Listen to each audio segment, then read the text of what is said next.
आपका स्वागत है।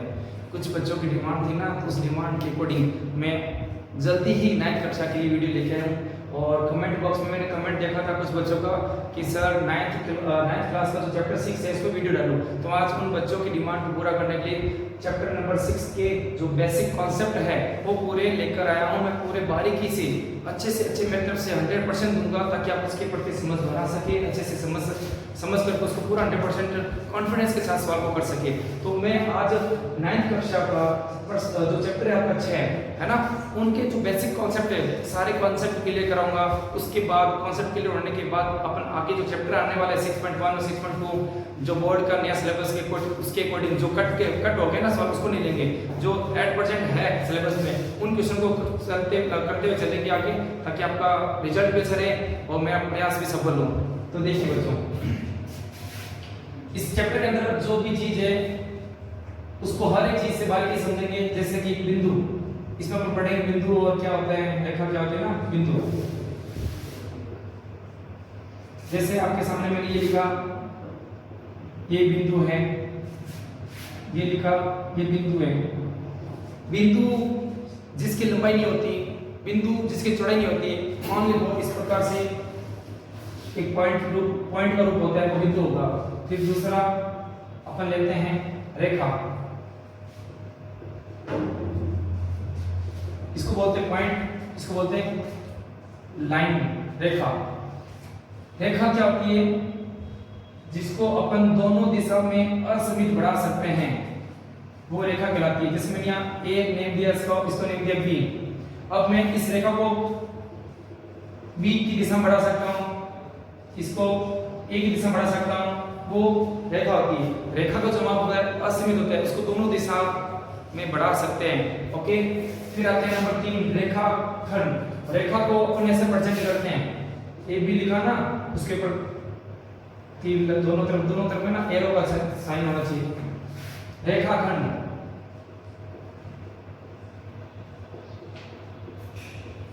रेखाखंड रेखा का ही भाग होता है। जैसे मान लीजिए पूरी रेखा है, उस पूरी रेखा में से मैंने केवल इतना हिस्सा लिया, वो रेखाखंड रेखा का ही भाग हुआ ना।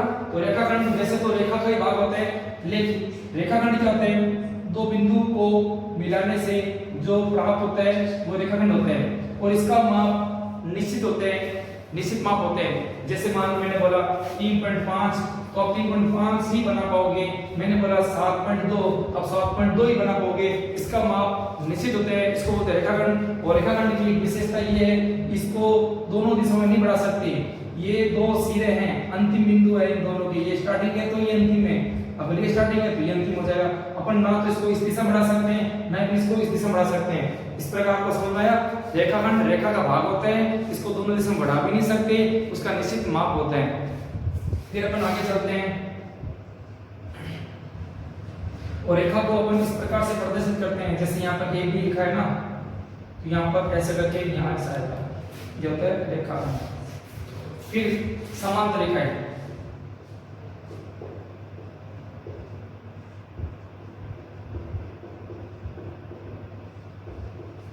समांतर रेखाएं वो होती है जो परस्पर कभी भी एक दूसरे को प्रतिच्छेद नहीं करती, पहली बात। दूसरा अपन उसको ऐसे बोल सकते हैं जिनके अंदर कोई भी एक उपनिष्ठ शीर्ष नहीं होता, वो होती है समांतर रेखाएं। जैसे आपके सामने में ये रेखा खींच पा रहा हूं, ए और बी, और एक रेखा में खींची पी और क्यू, और इसमें देखो ए और बी, पी और क्यू, दोनों को देख लेते हैं। अगर मैं इसको बी की तरफ बढ़ाऊं तो इसको क्यू की दिशा में बढ़ाऊं, पहली रेखा को बी की दिशा में बढ़ाता हूं, दूसरी रेखा को क्यू की दिशा में बढ़ाता हूं, एक दूसरे को प्रतिच्छेद नहीं करे, मतलब काट नहीं रहे। और चाहे मैं इसको ए की दिशा बढ़ाऊं, इसको पी की दिशा में बढ़ाऊं, एक दूसरे को प्रतिच्छेद नहीं करे, काट नहीं रहे, इसीलिए क्या कहलाता है, ये प्रतिच्छेद रेखा कहलाती है। अब इसको देखो, अगर मैं इसको आगे तक बढ़ा देता हूँ इस दिशा में, तो आप देख रहे हो आगे जाकर के यहाँ प्रतिच्छेद हो जाएगा। तो यहाँ पर ये समांतर रेखा नहीं है, ये असमांतर रेखा है, इसको प्रतिच्छेद रेखा बोलते हैं, इसको बोलते हैं समांतर रेखा। तो ये प्रतिच्छेद रेखा है, इसको बोलते हैं प्रतिच्छेद रेखा, ये है प्रतिच्छेद रेखा।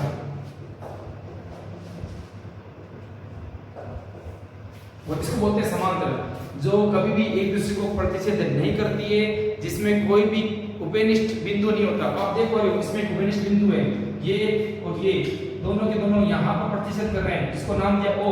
तो O पॉइंट इस पे भी आएगा, O पॉइंट इस पे भी आएगा, तो इसमें एक उपनिष्ठ बिंदु हो रहा है, इसको बोलते हैं प्रतिच्छेद। इसमें कोई उपनिष्ठ नहीं है, दोनों बिंदु अलग अलग हैं इनके, इसलिए ये क्या होगी, समांतर रेखा है।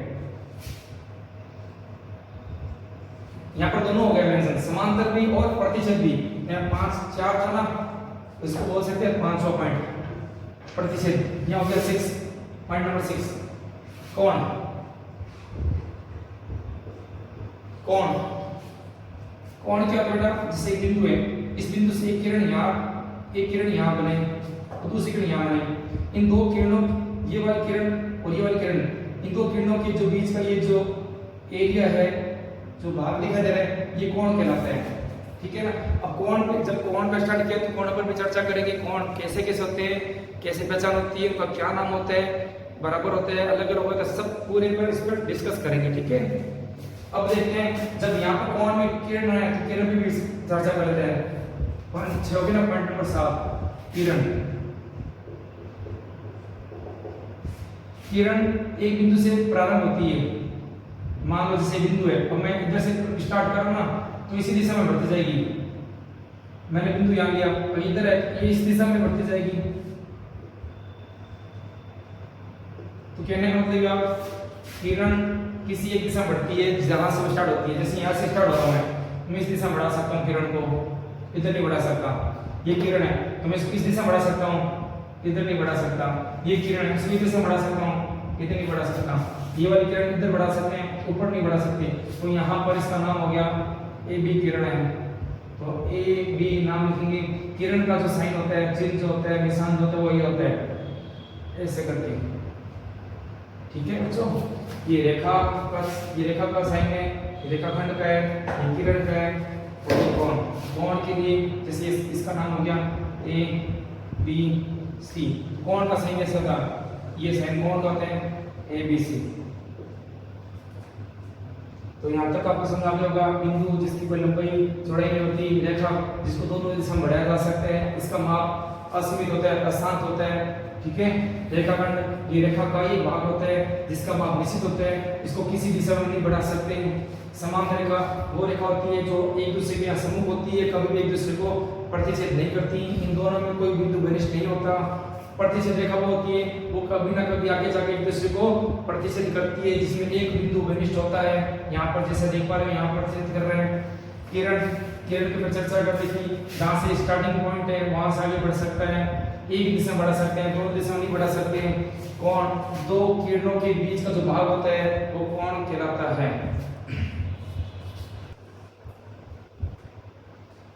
अब अपना अगला है पॉइंट पूरक कोण।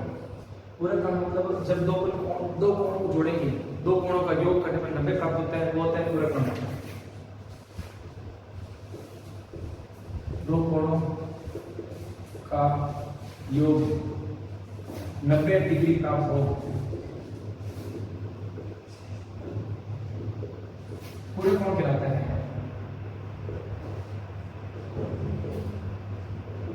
पूरक कोण कहलाता है।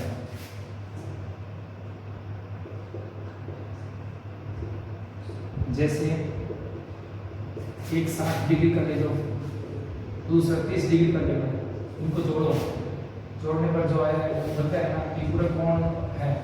मैंने बोला एक तो 73 डिग्री ले लिया मैंने,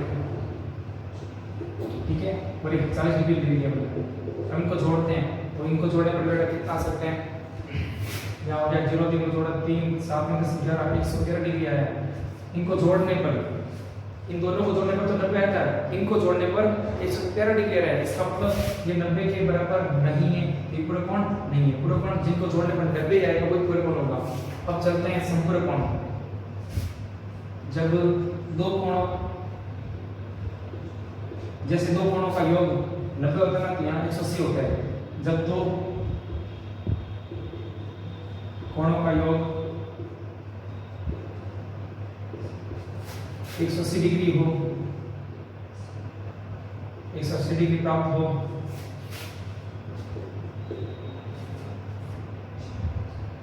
उसे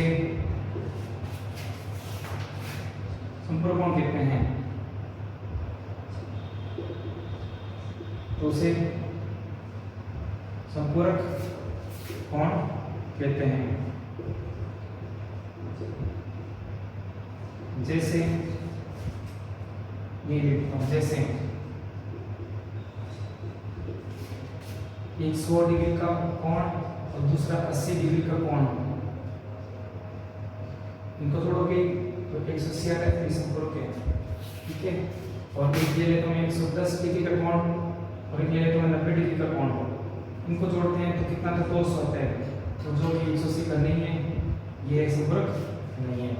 दो कोण यहाँ पर देखो, दो कोणों का योग 90 प्राप्त हो, पूरक कोण कहलाता है। जब दो कोणों का योग 180 प्राप्त हो तो उसे संपूरक कोण कहते हैं। ठीक, आगे वाला कोण है न्यून कोण। न्यून कोण क्या होता है, 0 से ज्यादा व 90 डिग्री से कम का कोण न्यून कोण कहलाता है।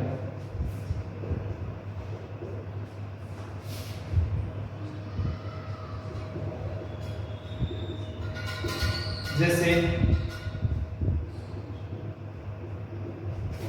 73 डिग्री, जैसे 60 डिग्री, ये सारे क्या है, 0 से ज्यादा तो है, 90 से कम है, 0 से ज्यादा है, 90 से कम है, ठीक है।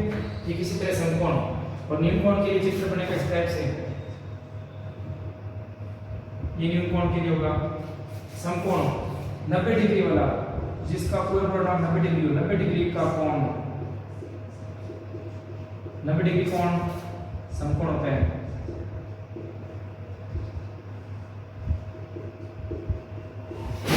इसके लिए बनेगा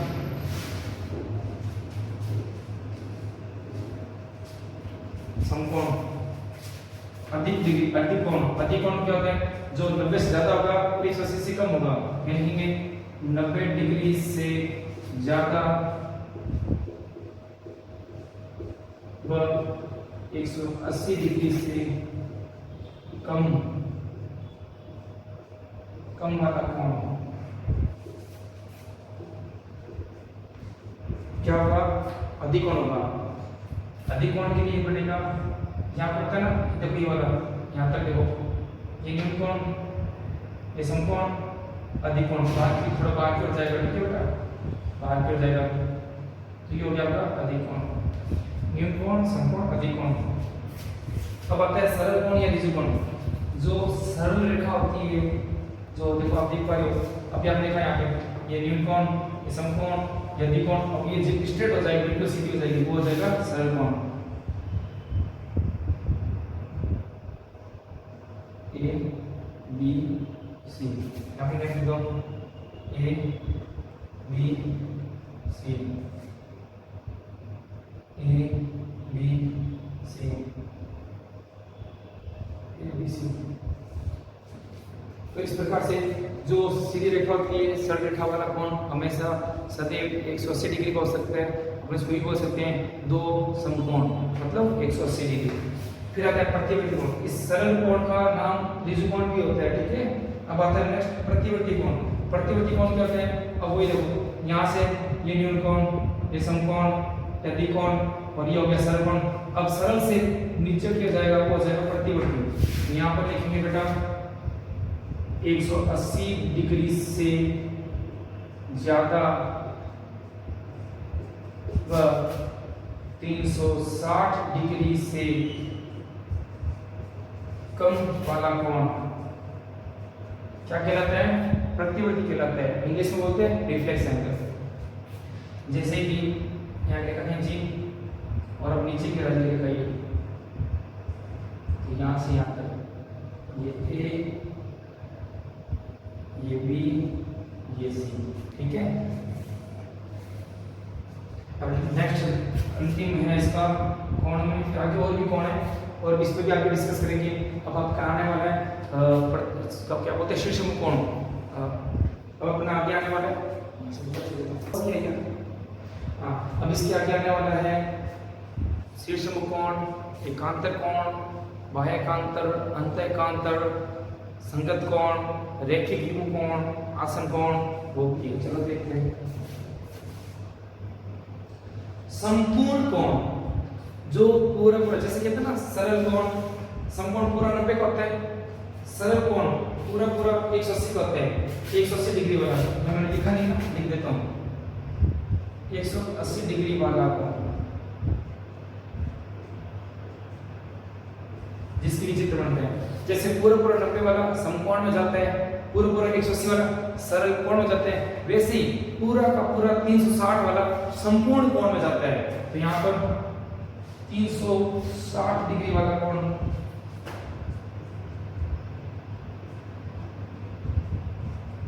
कैसे, जैसे ये रेखा थी,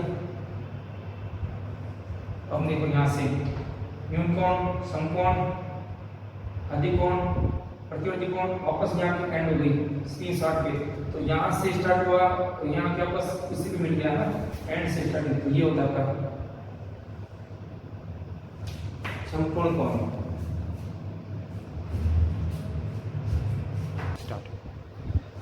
अपना जो 15 पॉइंट है संपूर्ण कोण। संपूर्ण का मतलब है पूरा पूरा कोण, जैसे 90 था पूरा पूरा समकोण है ना, और सरल कोण था पूरा पूरा 180 वाला, ठीक उसी प्रकार संपूर्ण पूरा पूरा 360। तो यहाँ जैसे रेखाखंड हुआ ना ए और बी, तो यहाँ से ये सब वाले को क्लॉकवाइज न्यून कोण, समकोण, अधिकोण, सरल कोण, इफेक्ट्स, वापस से यहाँ पे संपूर्ण। मतलब यहाँ से स्टार्ट हुआ और यहीं पर आके मिलेगा, यहाँ स्टार्ट हुआ, यहाँ से स्टार्ट हुआ, यहीं पर आके मिल गया, ये आपको हुआ संपूर्ण कोण। ठीक आता है अब शीर्षमुख कोण। शीर्षमुख के लिए क्या करना होगा, देखो अब मैं इसको सिखा रहा हूँ। शीर्षमुख कोण किसे कहते हैं, यहाँ पर मैंने कुछ बनाया ना, ये आपके सामने कोण 1 2 3 4 5 6 7 8, इसमें से अपने को युग्म छांटने अलग अलग कोण वाइज। जैसे यहाँ इसमें से कौन से जोड़े युग्म है जो शीर्षमुख के हैं, कौन से एकांतर के हैं, उस सारे में पहचान कराने वाला हूँ। इस टाइप से क्वेश्चन उठेंगे ना, इसी से अपने को समझना बहुत जरूरी है। ठीक है, तो देखते हैं शीर्षमुख कोण क्या होता है। इसकी पहचान होती है जब दो रेखा परस्पर प्रतिच्छेद करती है, तो इस प्रकार जो इनका कोण बनता है, जैसे ये कोण बना, ये कोण बना, वो बराबर होंगे। कहने मतलब क्रॉस इनटू या प्लस या क्रॉस, जब एक रेखा दूसरे को प्रतिच्छेद करती है, यहाँ पर जो कोण बनता है वो होता है शीर्षमुख कोण। और शीर्षमुख कोण परस्पर एक दूसरे के बराबर होते हैं। अगर एक कोण 10 का है, दूसरा वाला भी 10 का होगा। अगर एक 110 का है, दूसरा भी 110 का होगा। चेक करें, यहाँ पर मैंने बोला ए बी सी और डी। अब देख पा रहे हो, यहाँ अगर ये 70 का है तो ये भी 70 का होगा, और अगर ये 110 का है तो ये भी 110 का होगा। ठीक है, तो आपको समझ आना चाहिए कि शीर्षमुख कोण परस्पर बराबर होते हैं। तो मैं लिख सकता हूँ, अब अपने को इसमें से जोड़े देख रहे हैं। शीर्षमुख कोण की कैसे पहचान होती है, क्रॉस में दिखेगा। देखो मैं इसको छिपाता हूँ, मुझे क्रॉस दिख रहा है ना, ये क्रॉस दिखा, क्रॉस के अंदर ये जोड़ा दिखा, इन दोनों का जोड़ा है वो शीर्षमुख कोण है, ये बराबर होंगे। इन दोनों का जोड़ा दिखा, ये भी बराबर होंगे शीर्षमुख कोण से। तो मैं लिख सकता हूँ इसके लिए, इस वाले में कोण 1 के बराबर कोण 3 होगा, कोण 2 के बराबर क्या होगा, कोण 4 होगा। क्यों होगा बच्चों, तो मैंने भी बताया, जब दो रेखा परस्पर एक दूसरे को प्रतिच्छेद करती है तो यहाँ जो कोण बनेगा वो शीर्ष विमुख कोण, क्या होगा, शीर्ष विमुख कोण के नियम से बराबर होगा। ये और ये बराबर होगा, ठीक इसी तरह ये और ये भी बराबर होगा। तो यहाँ पर वही देख पा रहे हैं। जैसे अपन देखते हैं, इसको मैं छिपा लेता हूँ, तो आपको देखो एक रेखा दूसरी प्रतिच्छेद करने का नियम दिख रहा है। इसका मतलब यहाँ कोण जो है 1 और 3 बराबर होगा शीर्षमुख कोण से। यहाँ जो कोण है 2 और 4 वो शीर्षमुख से क्या होगा, बराबर होगा। तो ये चीज आपको समझ आ गई होगी, आशा करता हूँ समझ आया होगा अच्छे से। नेक्स्ट दूसरा आता है एकांतर कोण। एकांतर कोण के लिए देखते हैं बेटा, एकांतर का नियम क्या होता है कि जब दो समांतर रेखाएं होती है, जैसे आपके सामने मैंने 2 समांतर रेखाएं लिखी, यहाँ पे समांतर खींच दी L और M, और एक तिर्यक रेखा। तिर्यक रेखा क्या बोलते हैं, क्या वो तिरछी होती है, इसकी तिर्यक बोलते हैं क्या, तिर्यक रेखा किसको कहते हैं? क्या वो तिरछी होती है इसके लिए? नहीं, वो रेखा जो कि दो रेखा या दो से अधिक रेखा को प्रतिच्छेद करती है। क्या बोला मैंने? वो रेखा जो दो या दो से अधिक रेखा को प्रतिच्छेद करती है वो कहलाती है तिर्यक रेखा। तो आप देख पा रहे हो इस रेखा को प्रतिच्छेद कर रही है, इसलिए ये जो आपकी एन रेखा है वो तिर्यक रेखा कहलाएगी। तो आप ध्यान रखना। तो जेड देखना है, एकांतर भी क्या देखना होता है? जेड। जैसे ये आप देख पा रहे हो ये समांतर है, ये तिर्यक रेखा है। तो नियम क्या है? यहाँ कौन बन रहा है ना, और यहाँ भी कौन बन रहा है? तो समांतर से तिर्यक तक जो कोण होते हैं वो एकांतर होते हैं। जेड का रूप बनता है, तो जेड, ये जेड बन गया, ये बराबर होगा, उल्टा जेड बन गया, ये बराबर होगा, जेड ऐसे एन बन सकते हैं, इस टाइप से बन सकते हैं। ठीक है बच्चों, ये ध्यान रखना आपको, बस इतना ध्यान रखना है। एकांतर जैसे ये आपको दिखाई दे रही ये रेखा, ये है तिर्यक रेखा। अब देखो इधर भी एक एंगल, इधर दूसरा एंगल, इधर तीसरा एंगल, इधर चौथा एंगल, ये चार एंगल है। ये चारों के चारों एक ही तरफ है, ये बाहर की तरफ है, ये बाहर की तरफ है, तो बाएं कोण हो गया। ये अंदर है, ये अंदर है, समांतर रेखा के अंदर है, तो ये अंतःकोण हो गया। तो एकांतर कोण जो होता है ना वो क्या होता है? तिर्यक रेखा के एक साइड में नहीं होता, अंदर की तरफ तो होता है लेकिन विपरीत होता है। अंदर ये दो कोण है तो ये दो होगा आपका, तिर्यक नहीं होगा। अपने को देखने एकांतर कोण वो क्या होता है? अंदर की ओर होगा लेकिन विपरीत होगा, विपरीत मतलब अपोजिट। एक इधर है तो दूसरा उधर होगा। जैसे ये कोण एक है ना तो दूसरा ये, तो ये होगी। अगर मैंने कहा ये दो और एक और दो, ये दो कोण एक ही साइड में एक ही तरफ है, तो एक ही तरफ वाले एकांतर नहीं होंगे। एकांतर मतलब विपरीत दिशा, एक अंदर होगा दूसरा एक उधर बनेगा, एक इधर बनेगा, तो ये दूसरा कोण यहाँ होगा, तो ये यहाँ और यहाँ, इसका ये हो जाएगा आपका एकांतर कोण। अब आपको पता होना चाहिए एकांतर कोण दो प्रकार के होते हैं, एक होता है अंत एकांतर, एक होता है बाह्य एकांतर। जैसे यहाँ पर आपने देखा ये अंदर है तो एकांतर हो गया। अब जिस तरह यहाँ पर देखो बाहर हो गया, ये बाहर हो गया, ये बाह्य एकांतर, ये 3 और 4। तो यहाँ वाला एकांतर, यहाँ वाला एकांतर कौन सा हुआ? बाह्य एकांतर। ये वाला कौन सा? अंत एकांतर। तो अपन चलो चेक करते हैं। तो एकांतर के लिए क्या देखेंगे? जेड क्या कर देखेंगे? एकांतर के लिए देखेंगे जेड क्या करती है, ये और ये। शेष समूह के लिए देखेंगे क्रॉस क्या करती है, क्रॉस, ये और ये। ठीक है, चलो देखते हैं एकांतर। पहले देखते हैं अंत एकांतर। इसमें कौन कौन आ रहा है? अंत एकांतर। ये देखो ये रे समांतर रेखा, ये रे समांतर रेखा, ये रे तिर्यक रेखा, ये बाहर वाला, अंदर वाला, बाहर वाला कोण, ये बाहर वाला, ये अंदर वाला, ये अंदर वाला, ये बाहर वाला कोण। अपने को देखना है अंत एकांतर। क्या देखना है? अपने को अंत एकांतर देखना है। अंत एकांतर का मतलब होते हैं जो समांतर रेखा के बीच में होता है और विपरीत होता है। ये तिर्यक रेखा दिखाई दे रही है, ये तिर्यक रेखा। तिर्यक रेखा के एक ही साइड वाले कोण तो संपर्क होते हैं, वो नहीं देखना। अपने को देखना है एकांतर कोण, वो विपरीत होगा। 3 इधर है 5 उधर है, 3 और 5 का संबंध है वो अंत एकांतर है। ठीक इसी प्रकार 4 और 8 का संबंध है वो है अंत एकांतर। तो अपन देख पा रहे हैं 2 और 6, ये भी 2 इधर है 6 उधर है, लेकिन बाहर की तरफ है दोनों, तो बाह्य एकांतर हो गया। ये 1 और 7 देखो, एक बाहर की तरफ है, 7 बाहर की तरफ है, तो ये हो गया बाह्य एकांतर। ठीक है, चलो देखते हैं अंत एकांतर। अंत तिर्यक रेखा के विपरीत ओर बढ़ने वाले कोण, जैसे 3 और 5, यहाँ लिख दूंगा मैं 3 कोण और 5 कोण बराबर होगा। अगर ये 60 डिग्री का है तो ये भी 60 डिग्री का होगा, ये 90 का होगा, ये भी 90 का होगा, ये 45 होगा तो ये 45 होगा। ठीक है, दूसरा कौन सा युग्म बन रहा है? एकांतर कोण का दूसरा कौन सा युग्म है? ये रहा। ये 4 उधर है तो 8 इधर है, तो 4 और 8 का संबंध है, ये 4 वाला कोण और 8 वाला कोण ये बराबर होगा अंत एकांतर से। अब बात करते हैं बाह्य एकांतर। बाह्य एकांतर की देखो, बाह्य एकांतर मतलब अब तो एकांतर की तरफ देखना है लेकिन बाहर की साइड से देखना है। ये बाहर वाला 2, ये बाहर वाला 6, तो ये वाला 2 और ये 6 बाह्य एकांतर कोण है। इस तरह यहाँ 1 और 7, एक और यहाँ वाला है ना कोण देखो, 1 और 7, 1 और 7, ये बाह्य एकांतर के अकॉर्डिंग ये भी क्या बराबर है। फिर चलते हैं, तो इसका मतलब अभी तक अपन जो सीखा अच्छे से याद होना चाहिए। शीर्ष मुख कोण क्रॉस के अंदर बनते हैं और परस्पर बराबर होते हैं। एकांतर कोण दो समांतर रेखा और तिर्यक रेखा के बीच में जेड बनाते हैं, ये और ये का अंतर, अंत्य का अंतर, ये और ये बाह्य का अंतर, ये भी परस्पर बराबर होते हैं। ठीक है बच्चों। नेक्स्ट है रेखिक युग्म। रेखिक युग्म का मतलब है जब एक ही रेखा पर, जैसे ये रेखा है, अब इस पे एक कोण यहाँ बना दिया, एक यहाँ बना दिया, एक यहाँ बना दिया, एक रेखा पर कितने भी कोण बने वो कहलाते हैं रेखिक युग्म। और इन सभी कोणों का योग 180 होता है, इन सभी कोणों का योग 180 होता है। ठीक है बेटा।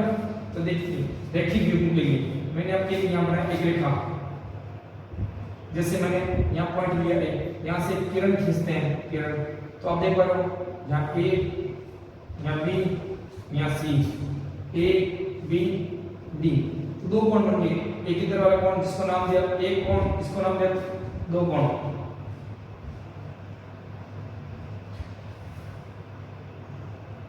तो रेखिक युग्म, रेखिक युग्म होता है जब एक रेखा पे दो कोण बनते हैं, इन दोनों कोणों का योग 180 होता है, वो कहलाता है रेखिक युग्म कोण। तो अपन इसको ऐसे लिख सकते हैं कोण 1 प्लस कोण 2 बराबर 180। ठीक इसी प्रकार से अब इसमें ढूंढना है अपने को रेखिक युग्म। इसमें होता है क्या, देखो यहाँ रेखा नहीं, ये किरण खींच दी तो ये रेखिक है, ये रेखा इधर किरण खींच दी तो ये रेखिक है, ये रेखा इधर किरण खींच दी, इस तरफ किरण खींच दी तो ये कोण रेखिक है, ये रेखा इधर किरण खींच दी तो ये रेखिक है, और ये रेखा इधर किरण खींच दी तो ये रेखिक है। इसी प्रकार आपको इस आकृति में रेखिक युग्म कोणों के जोड़े पहचानने हैं, युग्म पहचानने हैं। कौन कौन सा युग्म रेखिक युग्म होगा, देखो मैंने सबसे पहले ये दिया, ये रेखा है, ये किरण है, कोण 1 और 2 ये रेखिक होगा। तो लिख सकते हैं कोण 1 प्लस कोण 2 इसका योग 180 है।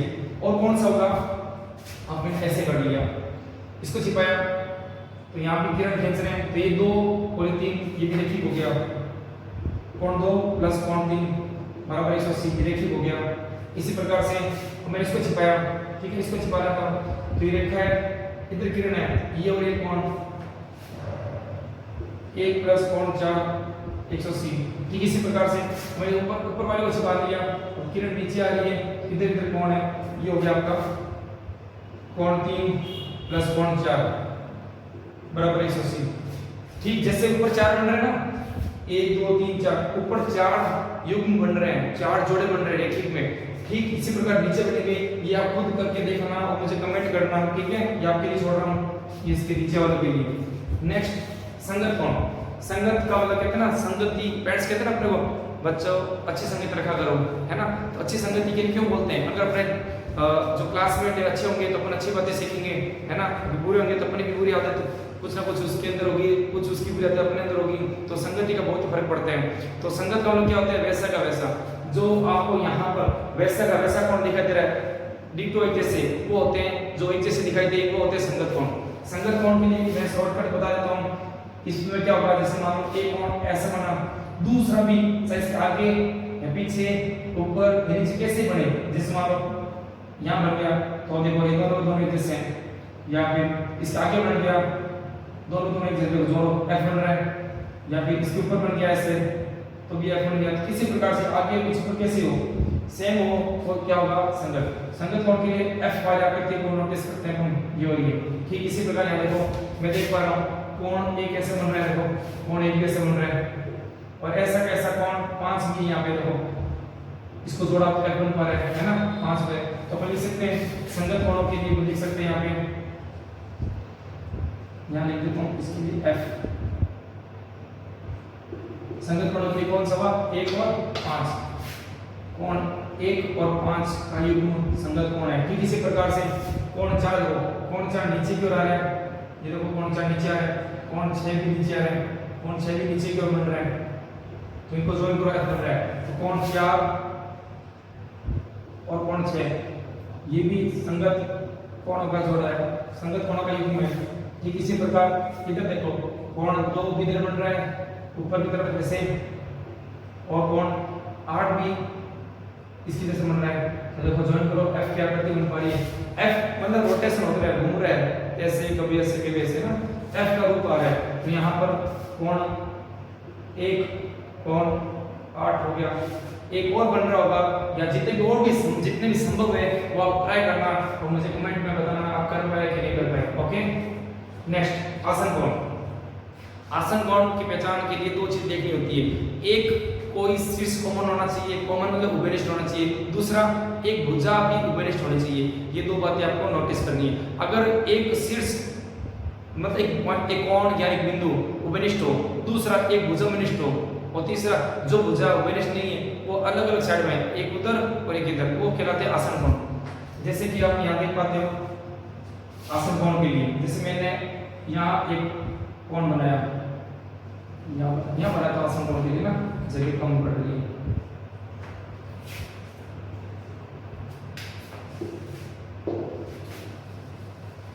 आसन कोण के लिए बच्चों में यहाँ से डाल दिया, ये मैंने ड्रॉ किया कोण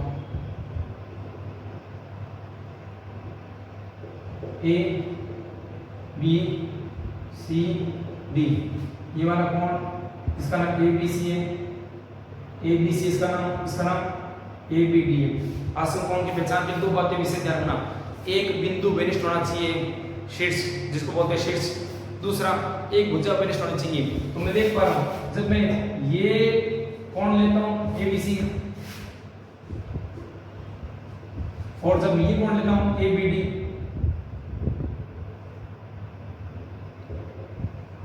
तो मैं देख पा रहा हूं ये बिंदु बी शीर्ष बी इस वाले कोण में भी आ रहा है और इस वाले कोण में भी आ रहा है। तो यहाँ शीर्ष बिंदु जो बी है वो उभयनिष्ठ है, दूसरा एक भुजा भी उभयनिष्ठ होना चाहिए, एक शीर्ष उभयनिष्ठ होना चाहिए आपके सामने बिंदु बी जो है इन दोनों में आ रहा है, दूसरा एक भुजा उभयनिष्ठ होनी चाहिए।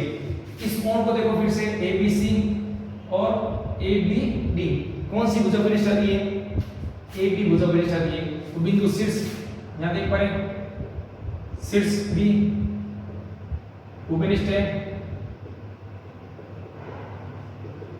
दूसरा ए बी उभयनिष्ठ है। और ध्यान रखना जो भुजा उभयनिष्ठ नहीं है ना वो एक साइड नहीं होगी, विपरीत होगी। देख लो ये भुजा उभयनिष्ठ नहीं है तो देख लीजिए ये उधर है और ये इधर है, तो ये होते हैं आसन कोण। तो यहाँ पर लिख सकते हैं इस प्रकार। यहाँ पर देखो आसन कोण कौन से हैं, तो देखो ये आसन कोण, और आसन कोण जो है एक तरह से रैखिक युग्म कहना है, रैखिक युग्म कोण उसी तरह काम करते हैं। तो देखो यहाँ पर इस कोण को देख लेंगे, इस कोण को देख लेंगे, तो ये पॉइंट कॉमन आ जाएगा, ये भुजा कॉमन आ जाएगी, तो एक और दो क्या हो गया आसन कोण। और जब इसको देखते हैं ये कोण मतलब ये रेखा और ये किरण, तो देखो यहाँ पर ऐसा कोण बन रहा है, फिर ये यहाँ बन रहा है, तो अपन क्या देख पा रहे हैं यहाँ ये पॉइंट मतलब एक शीर्ष कॉमन आ रहा है, उसके बाद ये भुजा भी कॉमन आ रही है, तो एक को चार क्या हो जाएगा आसन कोण हो जाएगा। तो रैखिक वाला जो नियम है रैखिक कोण वाला वो आसन कोण में भी लागू हो रहा है ना, वही चीज यहाँ पे आसन कोण के लिए एक और दो आसन कोण है, एक और चार आसन कोण है। अब इसको देखो ये रेखा और यहाँ पे किरण, तो एक कोण तो ऐसे आ गया, दूसरा कोण ऐसे आ गया, इन दोनों कोणों में ये वाला पॉइंट ये वाला शीर्ष कॉमन हो रहा है, ये भुजा दोनों कोणों में आ रही है कॉमन हो रही है, इसलिए 2 और 3 भी क्या हो गया आसन कोण हो गया, कोण 2 और कोण 3 आसन हो गया। बाकी युग्म जितने संभव है युग्म आसन कोणों की वो बताना कमेंट बॉक्स में, कर पाए कि नहीं कर पाए, अगर कर पा रहे हो तो यस लिखना, किसी में डाउट है तो नो लिखना। ओके, फिर आते हैं नेक्स्ट त्रिभुज के तीनों कोणों का योग 180 होते हैं। देखो बेटा ये कोण ए, ये कोण बी, ये कोण सी, त्रिभुज तीनों अंदर वाले कोणों का योग 180 होते हैं, ठीक है ना। फिर आता है चतुर्भुज, ये चारों कोणों का योग 360 होते हैं। ये रहा चतुर्भुज, चार कोण है, पी कोण, क्यू कोण, आर कोण, एस, इन चारों कोणों का योग 360 होते हैं। P plus Q plus R plus S बराबर 360, चारों कोणों का योग 360 होता है। तो यहाँ तक का अपन ने प्रश्नावली जो है 6 कक्षा 9 की जो प्रश्न 6 है उसके लगभग सारे बेसिक क्लियर कर चुके हैं। 2 पॉइंट और है वो भी मैं भी जस्ट करवा देता हूँ। तो अब अपन आगे देखते हैं पॉइंट नंबर 23 जिसमें लिखा गया है एक बिंदु की चारों ओर पड़ने वाले कोणों का 360 है। जैसे आप देख पा रहे हैं बिंदु के चारों ओर कोण 1, कोण 2, कोण 3, 4, 5 है। इस बिंदु के चारों ओर जितने भी कोण बने हुए हैं ना उन सब कोणों का जोड़ अपन करेंगे ना हमें 360 प्राप्त होगा। तो इस पर से लिख सकते हैं कोण 1 प्लस कोण 2 प्लस कोण 3 प्लस कोण 4 प्लस कोण 5 प्लस कोण 6, इन सभी कोणों का जो योग है वो हमेशा सदैव 360 डिग्री है, कम भी नहीं आएगा ज्यादा नहीं आएगा, पूरे 360 डिग्री आएगा, ठीक है। फिर नेक्स्ट पॉइंट चलते हैं। एक रेखा पर बनने सभी बनने वाले, ये बनने मतलब कि बनने सभी कोणों का योग 180 होते हैं। जैसे मैंने आपको सामने 2 एग्जांपल दिए, इस रेखा पर 1 2 3 कोण बन रहे हैं, एक कोण, दूसरा कोण, तीसरा कोण। इस रेखा पर एक कोण, दूसरा कोण, तीसरा, चौथा, इन 4 कोणों का योग 180 होगा, इधर तीनों कोणों का योग 180 होगा। फिर यहाँ तक जो नियम थे वो 6.1 के थे, पूरे हो गए। अब अपन यहाँ से स्टार्ट करते हैं 6.2, जिसके नियम है, जिसको पॉइंट नंबर 25 बोला है, लेकिन नियम है 6.2 का, घंटी कितनी है, एक्सरसाइज 6.2 के नियम है। यहाँ पर कह रहे हैं समान भुजा के समकोण भी समान होंगे। जैसे त्रिभुज है, त्रिभुज में बता दिया गया ये भुजा AB और ये भुजा AC बराबर है। मैंने आगे दिया AB भुजा बराबर BC के, AB भुजा बराबर है BC के। तो जब लिखा गया नियम के अनुसार बराबर भुजा का समकोण भी बराबर होता है। तो कहाँ है ये भुजा, देखो ये भी भुजा, इसका समकोण ये C, AB वाला भुजा AB का समकोण, समकोण ठीक सामने वाला, जैसे मैं ठीक सामने आप लोग हो तो मेरे सम्मुख आप होगे, ठीक है ना। उसी प्रकार AB भुजा दिखाई दे रहा है ना, AB भुजा, तो इसके ठीक सामने कौन है, C, तो ये हो गया इसका समकोण। AB का समकोण हो गया C, कौन, C के बराबर कौन होगा, BC भुजा है ना, तो BC का ये BC के बराबर भुजा कौन सी है, BC के बराबर भुजा है, BC बराबर भुजा ना, तो इसका समकोण कौन है, इसके ठीक सामने A, ये कौन A। इसका मतलब अगर ये 40 का होगा तो ये भी 40 का होगा। चलो अब चलते हैं, यहाँ तक जो कराया था वो 6.1 के नियम थे। अब अपन चर्चा करते हैं 6.2 के जो रूल्स है उसके। 6.2 का जो नियम है इसको मैंने 25वां पॉइंट नाम दिया, क्या नाम दिया, 25वां पॉइंट। इसमें लिखा है समान भुजा के समकोण भी समान होंगे, मतलब अगर त्रिभुज की 2 भुजा बराबर है तो उसके समकोण भी बराबर होंगे। तो आप देख पा रहे हो इस त्रिभुज ABC में देख पा रहे हो भुजा AB ये वाले, भुजा BC ये वाली, ये 2 भुजाएं बराबर है, तो इसका जो समूह होगा ना ठीक सामने वाला वो भी कोण क्या होगा, बराबर होगा। तो ये एक भुजा, इसके ठीक समूह कौन है C, ये मेरा C वाला कोण, ये BC भुजा, इसके ठीक समूह कौन है A, ये बराबर होगा, कोण C और A बराबर होगा। जब 2 भुजा बराबर दे रखी है तो इसे सिद्ध हो जाता है इनके 2 समूह कोण भी बराबर होंगे।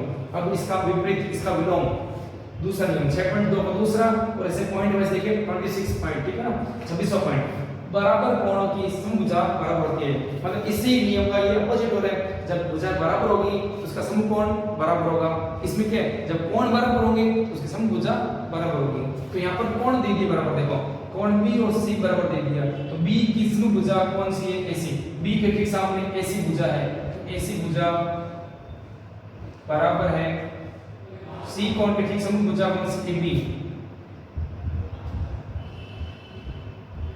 अब बात करते हैं 26वें पॉइंट पे, यहाँ पे लिखा है बराबर कोण की समभुजा बराबर होती है। मतलब ये जो नियम है इसी का अपोजिट है। इसमें बताया गया था कि जब बराबर भुजा होती है उसका समकोण भी बराबर होते हैं, तो इसलिए मैं इसका अपोजिट कर दिया, जब कोण बराबर है तो उसकी समभुजा भी बराबर होगी। देख पा रहे हैं यहाँ पर कोण B और कोण C बराबर दे रखे हैं, ये कोण B ये कोण C बराबर दे रखे हैं, तो B कोण इसके ठीक सामने वाली भुजा समभुजा AC है, तो ये AC भुजा है, इसके ठीक सामने।